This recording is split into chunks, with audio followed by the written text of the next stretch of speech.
আসসালামু আলাইকুম। নির্বাচন কি আদৌ হবে? হলেও কে জিতবে? বিএনপি, জামায়াত নাকি অন্য কেউ? এই প্রশ্নগুলো যখন আমাদের মাথায় ঘুরপাক খাচ্ছে, তখন ব্র্যাকের একটি জরিপ পুরো খেলার মাঠকেই ওলটপালট করে দিয়েছে। জরিপ বলছে দেশের 62.5% বেশি মানুষ, একবার ভাবুন, 62.5% কোনো রাজনৈতিক দলকেই সমর্থন করে না। পিনাকি ভট্টাচার্য প্রশ্ন তুলেছেন, এই বিশাল নীরব জনগোষ্ঠীর নেতা কে হবে? আজ আমরা তার সেই চোখ ধাঁধানো বিশ্লেষণ এবং প্রস্তাবিত সমাধানের গভীরতা বোঝার চেষ্টা করব এবং দেখব কিভাবে মিডিয়ার পাতা মিথ্যার রাজনীতি এই বিশাল জনগোষ্ঠীকে প্রভাবিত করছে। ন্যারেটিভ যুদ্ধ। পিনাকি ভট্টাচার্য তার সাম্প্রতিক ভিডিওতে একটি কঠিন কিন্তু বাস্তব সত্য তুলে ধরেছেন। বাংলাদেশে একটি বিশাল রাজনৈতিক শূন্যতা তৈরি হয়েছে। প্রকৃতি যেমন শূন্যতা পছন্দ করে না, রাজনীতিও না। এই শূন্যতা পূরণের লড়াইটা এখন আর অস্ত্রের নয়, বরং ন্যারেটিভের। পিনাকি দেখিয়েছেন কিভাবে ভারত একটি দীর্ঘমেয়াদী প্রকল্প হিসেবে পাকিস্তানকে দানব বা ডিমোনাইজ করেছে। এই একই কৌশল আওয়ামী লীগ এবং বিএনপিও ব্যবহার করছে। তাদের উদ্দেশ্য একটাই, মিথ্যা দিয়ে শত্রুকে ভয়ঙ্কর হিসেবে উপস্থাপন করা এবং নিজেদের এজেন্ডা বাস্তবায়ন করা। আজ আমরা দেখব এই মিথ্যার রাজনীতি কিভাবে কাজ করে এবং পিনাকির প্রস্তাবিত নতুন রাজনৈতিক ফ্রন্ট কিভাবে এই মিথ্যাকে পরাজিত করে মুসলিমদের জন্য একটি মুক্তির পথ তৈরি করতে পারে। মিথ্যার রাজনীতি পর্ব 1, দানবায়ন প্রকল্প, দ্য ডিমোনাইজেশন প্রজেক্ট। পিনাকি একটি জঘন্য মিথ্যার উদাহরণ দিয়েছেন যা আমাদের বুঝতে সাহায্য করবে এই খেলাটা কতটা গভীর। বীরশ্রেষ্ঠ মতিউর রহমানের কবরের ফলকে পাকিস্তানিরা নাকি লিখেছিল, এখানে এক গাদ্দার শুয়ে আছে। এই ডাহা মিথ্যা কথাটি বিএনপি তাদের অফিসিয়াল পেজ থেকে প্রচার করেছে, কিন্তু পিনাকি যখন আসল কবরের ছবি দেখালেন, সেখানে মার্বেল পাথরে খোদাই করা ছিল বিসমিল্লাহির রহমানির রহিম এবং মতিউর রহমানের নাম। প্রশ্ন হলো, বিএনপি কেন এই মিথ্যা ছড়ালো? কারণ পিনাকির মতে এটা সেই ভারতীয় প্রকল্পেরই অংশ। শত্রুকে বা পাকিস্তানকে যতটা সম্ভব অমানবিক এবং নিষ্ঠুর হিসেবে উপস্থাপন করা, যাতে তাদের বিরুদ্ধে ঘৃণা জিইয়ে রাখা যায়। বিএনপি এই আওয়ামী বয়ানকেই বহন করে চলেছে। তাছাড়া পাকিস্তান হচ্ছে ইন্ডিয়ার চরম শত্রু, আর সেই শত্রুকেই বাংলাদেশের শত্রু হিসেবে উপস্থাপন করা এবং আমাদের মগজে সেটাকে বসিয়ে দেওয়াই প্রধান কাজ।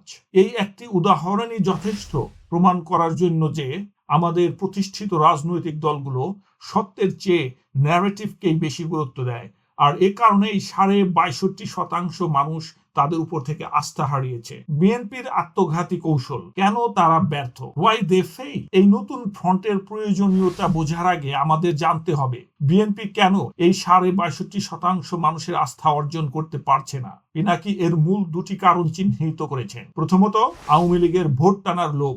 বিএনপি আওয়ামী লীগের 7.5% ভোট ব্যাংকে ভাগ বসানোর জন্য মরিয়া হয়ে রুমিন ফারহানা কিংবা হাবিবুর রহমান হাবিব কিংবা হুজু পাগলার মতো নেতাদের আওয়ামী লীগের সুরে কথা বলাচ্ছে, কিন্তু এতে তারা নিজেদের জাতীয়তাবাদী ও ইসলামপন্থী ভোট হারাচ্ছে। দ্বিতীয়ত, দলের ভেতরের দ্বন্দ্বকে জিইয়ে রাখা, ইন্টারনালাইজেশন কনফ্লিক্ট। পিনাকি আবিষ্কার করেছেন যে বিএনপি সমাজের দ্বন্দ্বকে নিজেদের দলের ভেতরে নিয়ে আসে এবং শীর্ষ নেতৃত্ব সেই দ্বন্দ্বকে নিয়ন্ত্রণ করে নিজেদের নিরঙ্কুশ ক্ষমতা নিশ্চিত করে। এর ফলে দলটি কখনোই কোনো বিষয়ে দৃঢ় এবং আপোষহীন অবস্থান নিতে পারে না। এই দুটি কারণেই বিএনপি 62.5% মানুষের আসল শক্তিকে ধারণ করতে ব্যর্থ হয়েছে এবং একটি রাজনৈতিক শূন্যতা তৈরি করেছে। এখন তাহলে সমাধান কি? পিনাকির প্রস্তাবিত ফ্রন্ট ও সাম্যের বাংলাদেশ। এই রাজনৈতিক শূন্যতার প্রেক্ষাপটে পিনাকি একটি জনগণের ফ্রন্ট গঠনের প্রস্তাব দিয়েছেন। এই ফ্রন্টের ভিত্তি হবে 4টি মৌলিক নীতির উপর। নাম্বার 1, ভারতীয় আধিপত্যবাদের অবসান। নাম্বার 2, স্বাধীনতা ও সার্বভৌমত্ব রক্ষা। নাম্বার 3, আওয়ামী ফ্যাসিবাদের চিরস্থায়ী অবসান। নাম্বার 4, ইনসাফ ও সাম্যের বাংলাদেশ প্রতিষ্ঠা করা। কিন্তু এই চতুর্থ নীতি, ইনসাফ ও সাম্যের বাংলাদেশ, এর আসল মানে কি? এখানে আমরা অনেকেই প্রশ্ন করতে পারি। আসুন একটু বুঝে দেখি এটা দ্বারা আসলে পিনাকি কি বুঝাতে চেয়েছেন। এটা কোনো ফাফা রাজনৈতিক স্লোগান নয়। এর মানে হলো অর্থনৈতিক সাম্য বা সমতা, যেখানে দুর্নীতি থাকবে না, মেধার ভিত্তিতে সবাই উন্নতি করার সমান সুযোগ পাবে। এর মানে হলো আইনি সাম্য, যেখানে আইনের আইনের শাসন থাকবে এবং রাজনৈতিক পরিচয়ের কারণে কাউকে হয়রানি করা হবে না। এবং সবচেয়ে গুরুত্বপূর্ণ, এর মানে হলো ইসলামিক ইনসাফ।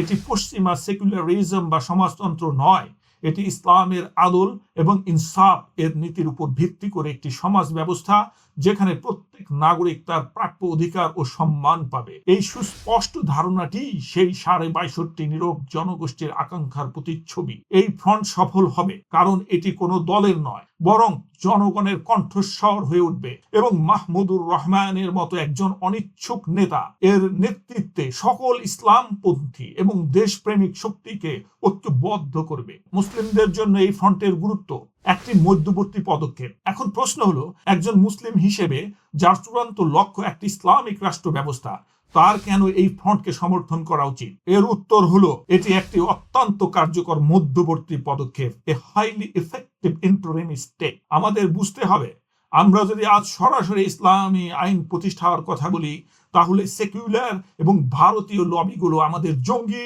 মৌলবাদী ট্যাগ লাগিয়ে দিবে। মিডিয়া আমাদের বিরুদ্ধে একটি ন্যারেটিভ দাঁড় করবে যা সাধারণ মানুষ ভয় পাবে। কিন্তু পিনাকির প্রস্তাবিত ফ্রন্টের ৪টি নীতি দেখুন। এটি বলছে ভারতীয় আধিপত্যবাদের অবসান এবং ফ্যাসিবাদের অবসান এর কথা। এর সুবিধা কি?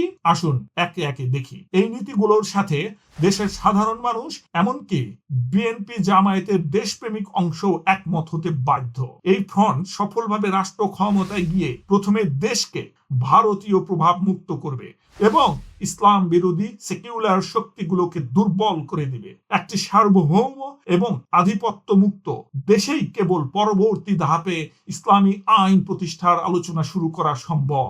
একটি পরাধীন বা আদর্শিকভাবে বিভক্ত দেশে তা অসম্ভব। সুতরাং এই ফ্রন্ট আমাদের চূড়ান্ত লক্ষ্যের বিরোধী নয়, বরং সেই লক্ষ্য অর্জনের পথকে পরিষ্কার করার জন্য সবচেয়ে বাস্তবসম্মত এবং কৌশলগত প্রথম ধাপ। ইতিহাসের ডাক এবং আমাদের করণীয়। পিনাকি ভট্টাচার্য আমাদের স্মরণ করিয়ে দিয়েছেন, ইতিহাসে বারবার এমন মুহূর্ত আসে যখন জাতি প্রস্তুত থাকলে একজন অনিচ্ছুক নেতাই হাল ধরেন।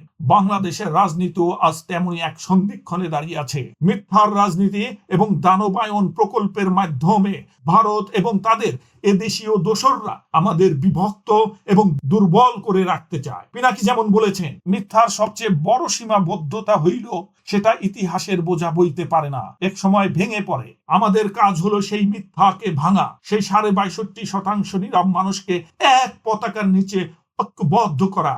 এটাই হবে বাংলাদেশের নতুন ভোর, নতুন সকাল। আপনি কি পিনাকি ভট্টাচার্যের এই বিশ্লেষণের সাথে একমত? আপনি কি মনে করেন, প্রচলিত রাজনৈতিক দলগুলোর বাইরে একটি নতুন ফ্রন্টই কি বাংলাদেশের মুক্তির একমাত্র পথ? আপনার মূল্যবান মতামত কমেন্ট সেকশনে জানান। এই ভিডিওটি যদি আপনার চিন্তার জগতে সামান্যতম আলোড়ন সৃষ্টি করে, তাহলে একটি শেয়ার করে সবার কাছে পৌঁছে দিন। এমন আরো গভীর রাজনৈতিক বিশ্লেষণ পেতে আমাদের চ্যানেলটি এখনই সাবস্ক্রাইব করুন। আল্লাহ মহান, ইনকিলাব জিন্দাবাদ।